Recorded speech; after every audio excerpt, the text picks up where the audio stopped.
Hi, I'm Cheryl. I wrote this book, Madness on the Brink of Eco-Apocalypse. Why? Because humans are destroying Earth's life support systems in a whole lot of awful ways, killing off our biodiversity, plastic pollution everywhere, destabilizing the climate. I just couldn't understand, why aren't we doing more to save ourselves? So I looked around and I found some people and some groups who are doing something. And in this video series, we are here to find out what they are up to inspire the rest of us to do even more. Because we sure can't wait for the government, the megacorps, or the oligarchs to do it for us. We're here to save ourselves. Today we are chatting with Ginko Lee, a longtime volunteer with the Repair Café, one of the many groups I feature in the book. Full disclosure, I'm a huge fan of Repair Café, so I'm very excited for this conversation. Welcome, Ginko. Thank you, Cheryl. Our first question here is always to touch a bit of grass, so to speak. If we could look beyond where you're sitting to the outside world, what would we see nature-wise? I was seeing to my backyard and have some trees in there, and also a big oak tree that is older than this house. Mm. So this always reminds me that, oh, there's other things in the world that is kind of older than we human, and we are just a visitor on this wonderful planet in here. That's nice. Yeah, I'm seeing a lot more brown in my yard these days now that our long dry summer is here. So I'm really grateful for my little native grasses that forage on, even when there's not much water. All right, let's get to business. Ginkgo, tell us a little bit about how you got involved with Repair Cafe and what is it anyway? Okay, so Repair Café is a kind of international movement because it started in Holland. And a journalist, Maxim, she thinks that we need a lot more community connections. And then she cannot bear to see all this really good material go to waste. So she started the Repair Cafe movement. And I think around 2012, and there's a New York Times article talk about what she's doing in the Netherlands and what is spreading. And a local activist, her name is Therese Bummel, a retired nurse. And she is the kind of people who see something and say, let's do something about it. So, and then we have the first Repair Cafe. And at that time, we have like 3 sewing machines. People are kind of helping repair clothing, and then some volunteer repair electronics, very small, but we started. And at that time, I loved this idea. And what can I do? I'm really not that great in repairing. So I kind of designed this local logo for our Repair Cafe, which is a rubber stamp I carved out of an eraser. And, and I'm really happy because I was doing graphic design. And then I kind of firsthand kind of get the idea that a little bit of beauty really help for people to recognize what's important. So that's how I started Repair Cafe. And that was 2012. And now it's 2025. I'm still involved. And then my husband, who repair electronics, are also involved for the whole time. We actually will change our travel plan so that if we need to go something else, some place for vacation, let's get the ticket after Repair Cafe. And many volunteers do similar things and become an important part of our life. That's great. I had no idea you were so instrumental in bringing Repair Cafe to the Pasadena, California area, right?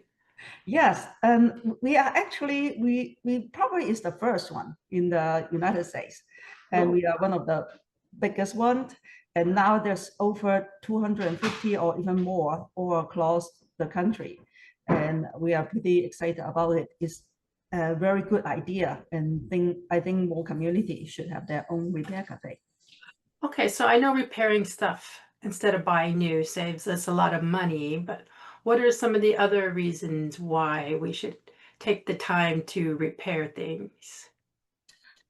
Different people will have different answer. And if you ask some of the tinker people in Repair Cafe, they would tell you it's just really fun to trying to figure out how come your coffee maker is not working, and then take it open and like a puzzle to bring it back to life. Yeah. And some people would be going there because they have an environmental slant on it. Um, After a while, Take it out of the landfill. yeah. So some people would just bring their own project and then go to Repair Cafe, do it in community. I think one of the things that we are repairing is that community connection. And it's kind of really tangible. Whenever you show up in the Repair Cafe, as you have done, you see people are really happy. Yes. And I think it's very rare on this like highly capitalist society where we have an event for 3 or 4 hours that everybody just helping each other for free. And I think there's a lot of trust being built in there. Right. And I think people really enjoy being there. And I saw a lot of meaningful conversations happened in this environment. So it's hard to pinpoint what it is. And then we think it's just a very happy community party with repair as a theme. But another reason for me Mhm. is it gives me a sense that we haven't given up. When I have yet another broken thing I don't know how to fix, and I know tossing in the trash can it means it's going to live in a landfill for eons, it feels almost symbolic of all the bigger problems in the world that I can't fix either. So being able to fix or have it fixed by somebody who knows how to do it gives me a little sense of agency, like there's something I can do about the broken things. So Yeah, a similar feeling in there because we are now facing really huge challenge and problem. And for me, being able to do something positive, a little bit something, is a very important lifeline yes. because you feel that you are connected, and then there's something positive that can be thrown into the pot of a lot of things going on. And then also, I've been involved for 10 years and more than 10 years. And a lot of my community connections, people I meet in Repair Cafe, are really wonderful. And like as you can see, I'm an immigrant. I was from Hong Kong and speaking with the accent. And being involved in that community project really helped me to ground to the local community and then know that I'm part of this whole thing and then I can do something to make our living environment a little bit better. So I think that's something that is really important for every one of us. We cannot afford to be isolated. Right. Absolutely. Okay, let's get practical. What kind of repairs can people expect to see at a repair kit? I know each one is unique depending on who started it and who's volunteering, but what's typical for the types of repairs people can expect? Our repair cafe is a little bit unique that we kind of would look at almost everything that people bring in. I know some other repair cafe, sometimes they will focus on fan in the summer and heater in the winter. And one of the common thing is your electric kettle that would burn out. So those are the really common things that people bring in. However, we are blessed in Pasadena that we have JPL, Caltech, and also community member who are really good. And so we operate as a team. So Tinker have Tinker team. We welcome people who are not that skilled to show up. So this time you're 30%, and then next time you learn more, and then other team member will help you, and then your repair skill would go all the way up. So one of our volunteer actually is working on the Mars project. So these people can kind of fix everything. Yeah. And, and for them to have a project that takes like 20 minutes or 40 minutes to fix, give them a tremendous amount of satisfaction. And then at the end of the event, sometimes a patron would write a little thank you card on the checkout station. And the volunteer really like that direct interaction to people. So with Repair Cafe Pasadena, you can pretty much bring everything. And we cannot promise you that it will get fixed, but at least somebody will look at it and then kind of get a good idea of whether it's fixable or it need a part. And so pretty much everything is welcome, as long as we can kind of carry it with one Something is, person. yeah, you Not can't bring today. a washing machine, but Yeah, yeah, people have been asking, so you said, oh, sorry. but vacuum cleaners and Yes, busters and coffee makers and those kinds of things. And I saw some that even have bicycle repairs. yes, we have bicycle repair team. You do have a And bicycle. then last time also somebody bring in their lawnmower. Yeah. Yes, I saw the lawnmower. Yeah, yeah. Can you Then, yeah, go ahead? one of our longtime volunteer, Greg, he is a wood sculptor, so he has been helping people sharpening their knives. Oh, Yeah, yes. I've and had he knives sharpened. train other volunteers, so everybody have adult knife at their house, so they can bring those in. And there's also clothing and mending repairs, right? That's a big part of this repair cafe. So the biggest team are the tinker and the stitches, and clothing repair is a big thing. And I myself didn't know how to do donning, which is the repair of the sweater. And I learned that skill through the Oh, volunteer in there. So we have a lot of clothing coming in. And then one time I was in Glendale volunteering, and this young guy who have a head to be repaired. So I do use my newly acquired donning skills to help him. And it turns out that he is somebody who lives on the street, and he's working very hard to get himself back to his own feet.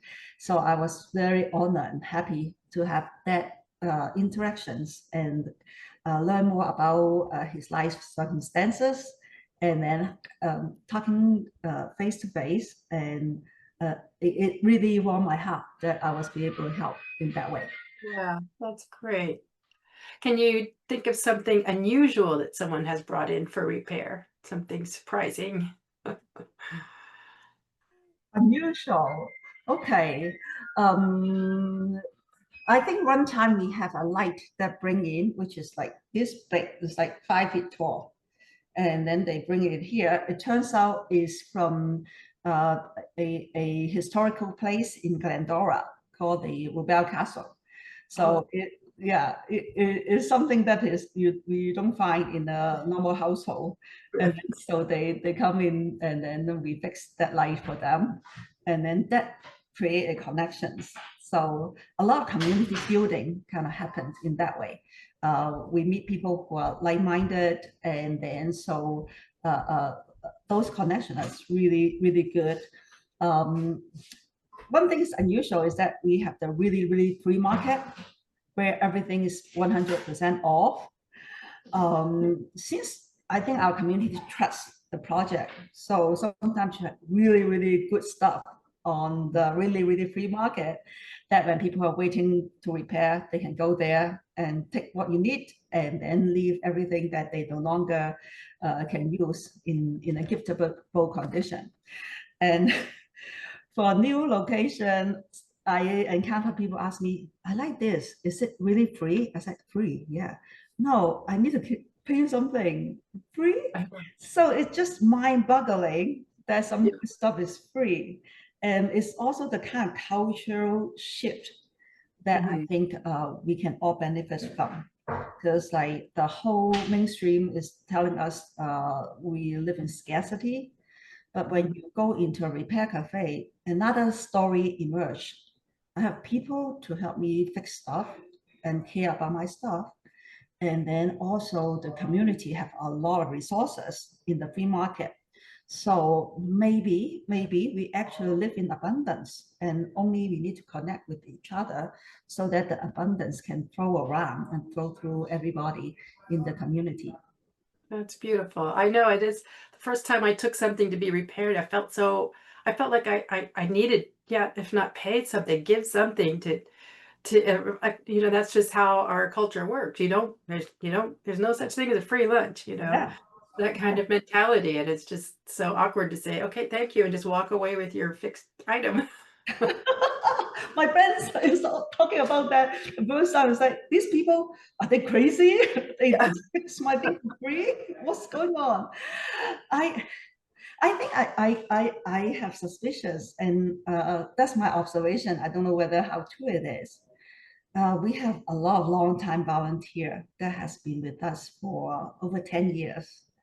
And I can think of the name, like Lecterus has been fixing, tinkering stuff. And then, so I like to think that people actually have a need to give, Yes. to help. It feels good to give. Yes, so I think as long as we kind of like structure a event that people perceive as fair, and then also is not taking advantage of anyone, so people feel comfortable to come to contribute. There's a lot of these people out there based on our experience. Um, we almost have sometimes too many volunteers, but we always, yes, like last time when you come, we have 18 people on Tinker Station and I think 14 on the sewing station. Uh, our approach is that we won't say it's too much. We would kind of talk to the volunteer, see what are their interests, and then invent new positions in there. For example, we kind of would have somebody doing DIY table so that they can teach other people to do the sewing or button and things like that. And then also a new department has swum out because like there's a need for gluing stuff. And so we have one lady tell me starting that, and then last time have another volunteer. So they are very good at gluing stuff, and that they would bring 10 different kind of different glue. So that would become another new department of Repair Cafe. Okay. So yeah, the more the merrier. Yeah, that's great. Well, what a good problem to have is too many volunteers, right? Yes. So yeah, all the repair work is done by volunteers. If Yeah. someone is thinking about, I'm not sure, I have skills, but I'm not sure about this. What would you tell someone considering volunteering? What should they know or what should they think about before? They should know about Peter Holland. Uh-huh. He's a long-time volunteer, and then he's a historian, so doesn't have any repair skill. But his wife has been repairing with us for a long time, and then he loved the project. So eventually, he started roasting coffee bean 3 days ahead of time for Repair Cafe, and now he is the master of our breakfast station. And then he is the one who make a Repair Cafe the cafe part of it. Oh, So, okay. Oh, that's great. yeah, so this is a party. So there's, as you know, in a events like this, there's always little things that need helping. And Mhm. we have a position, a runner, which is help the patrons to come from the front desk to the repair station.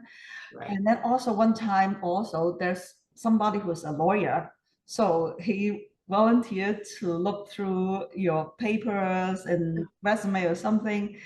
So the repair idea is really wide. And I think people should come and then see the event itself.